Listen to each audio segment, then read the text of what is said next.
ચાલો. નમસ્કાર વિદ્યાર્થી મિત્રો, હું રોહિત સુંદરવા ફરી આ એક અગત્યના સેશન સાથે આપની સાથે આવ્યો છું. હાલમાં તો કે 2300 જેવી જગ્યા એસએમસી સુરત મ્યુનિસિપલ કોર્પોરેશનમાં આવી છે. ક્યાંય નહીં ક્યાંય તો કે ભાઈ કોઈ મ્યુનિસિપલ કોર્પોરેશનમાં સૌથી મોટી જગ્યા છે.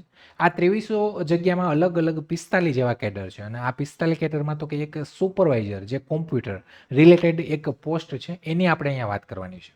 તો અહીંયા તો કે કોમ્પ્યુટર શબ્દ આવ્યો એટલે ક્યાંય ને ક્યાંય કોમ્પ્યુટરને રિલેટેડ ડિગ્રીવાળા ઘણા બધા વિદ્યાર્થીઓ હોય. જગ્યાની વાત કરીએ તો કે આ 2300ની આસપાસ જે જગ્યાઓ છે એમાં તો કે આની જગ્યા 12 જેવી જગ્યા છે.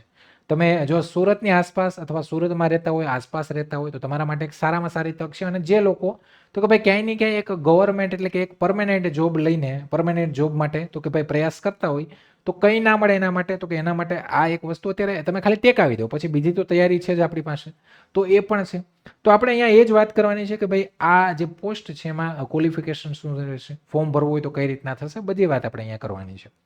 અહીંયા વાત કરીએ તો આ જાહેરાત છે. જાહેરાતમાં તો કે ફોર્મ ફિલિંગનું તમને કીધું છે 1 તારીખે ફોર્મ ફિલિંગ આના ચાલુ થશે એટલે કે 1 એપ્રિલથી અને 15/4 સુધી આના ફોર્મ ફિલિંગ થશે. ફોર્મ ફિલિંગ માટે તમારે suratmunicipal.government.in ઉપર જવાનું છે, ત્યાં ફોર્મ ફિલિંગ આના થશે 1 તારીખ એના પછી 1 થી 15 સુધી.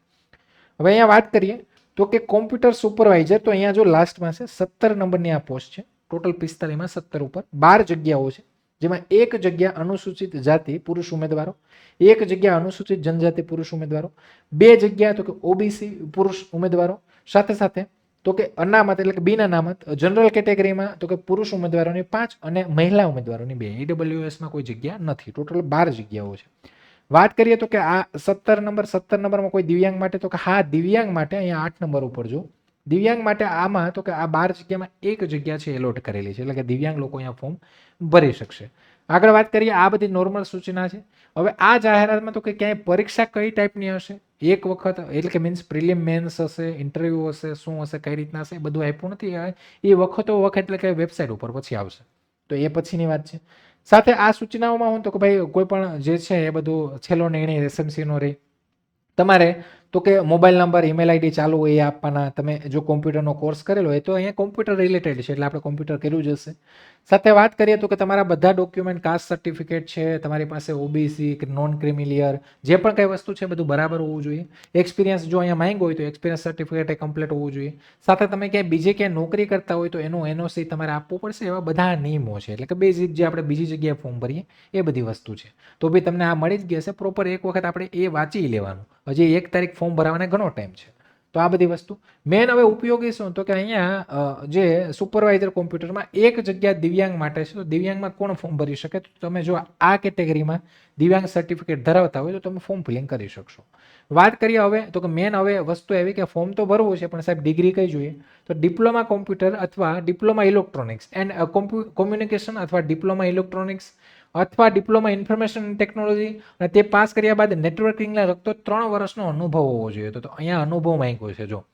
એટલે ક્યાંય ને ક્યાંય તમે ડિપ્લોમા તો કર્યું હોય એટલે કે પીજીડીસી ને એવું કંઈ પણ કર્યું હોય, પણ તમે તો કે સાથે સાથે અનુભવ અહીંયા માંગ્યો છે.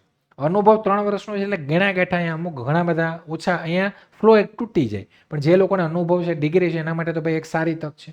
ઉપરોક્ત શૈક્ષણિક લાયકાતમાં બેચલર ડિગ્રી કે માસ્ટર ડિગ્રી મેળવેલ ઉમેદવારને અગ્રિમતા આપવામાં આવશે. બેચલર કે માસ્ટર ડિગ્રી માટે અનુભવની જરૂરિયાત રહેશે નહીં. તો હવે અહીંયા એક આ પણ એક છૂટું કરી નાખ્યું કે ભાઈ જે લોકોએ બેચલર ડિગ્રી એટલે કે બીટેક અથવા માસ્ટર ડિગ્રી કરી હોય તો એ લોકોને અનુભવની જરૂર નથી અને એ લોકોને પ્રાયોરિટી મળશે.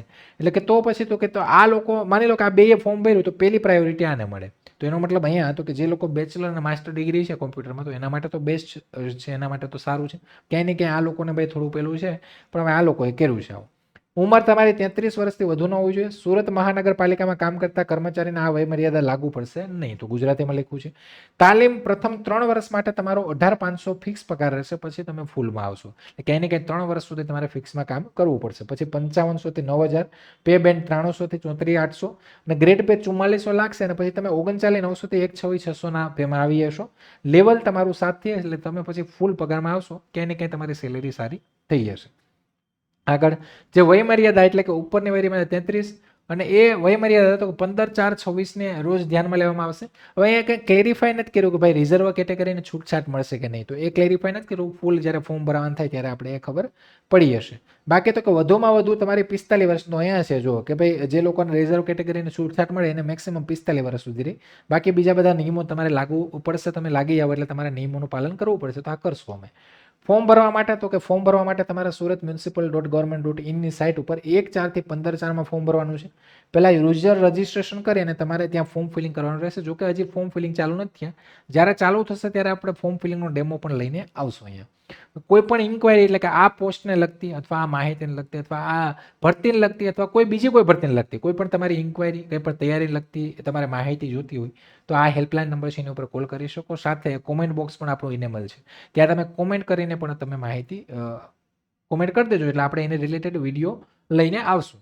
હવે એના સિવાય તો કે ભાઈ જો તમે ટેલિગ્રામ ચેનલમાં હજી સુધી જોઈન ના થયા હોય અને જોઈન ના કર્યું હોય તો જોઈન કરી લેજો. અહીંયા તમને નવી ભરતી, નવા વિડીયો, બધી માહિતી તમને સમયાંતરે મળતી રહેશે. કોઈ પણ નવી અપડેટ હશે તો મળી જશે. અને બાકી યુટ્યુબ ચેનલ તો છે જ. તો આશા રાખું કે તમને આ સેશન પસંદ આવ્યું હશે. અને જો પસંદ આવ્યું હોય તો લાઇક, શેર, સબસ્ક્રાઇબ કરજો. તમારા સજેશન રિવ્યૂ છે એ કોમેન્ટ બોક્સમાં આવજો. તો આવા જ નવા સેશન છે એ આપણે લઈને અવારનવાર મળતા રહીશું. ત્યાં સુધી ચાલો રજા લઉં છું. જય હિન્દ, જય ભારત.